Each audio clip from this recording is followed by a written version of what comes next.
The overall goal of the following experiment is to perform cell rolling studies with increased throughput under a tightly controlled, physiologically relevant shear flow. This is achieved using a multi-well microfluidic system, in which adjacent wells in a specialized plate are connected via a microfluidic channel. The interface of the system connects an electropneumatic pump to the top of the multi-well plate, and applies a pneumatic pressure that drives the fluid from inside the wells through the microfluidic channels at a defined flow rate. Once the microfluidic channel is coated with the desired substrate or cell monolayer, the cells of interest are introduced into the microfluidic channel to explore their specific rolling interactions with the coated surface.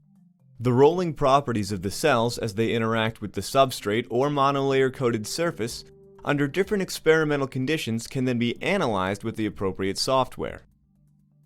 The main advantage of this technique over existing methods like parallel plate flow chamber is that this technique enables the study of cellular rolling properties with a significantly higher throughput under precisely controlled, physiologically relevant shear flow, while minimizing reagent and cell consumption.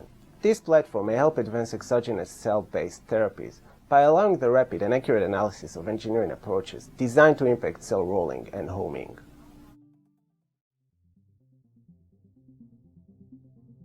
To coat a microfluidic channel with a protein substrate, first add 25 to 50 microliters of the freshly prepared protein solution into the inlet well. Then, apply a shear force of 2 dyne per square centimeter for 5 minutes to perfuse the solution into the channel. When a bead of liquid becomes visible in the outlet well, stop the flow, incubate the plate for the appropriate amount of time with the protein of interest, and then aspirate the solution from each well. Next, add 200 to 500 microliters of PBS into the outlet well.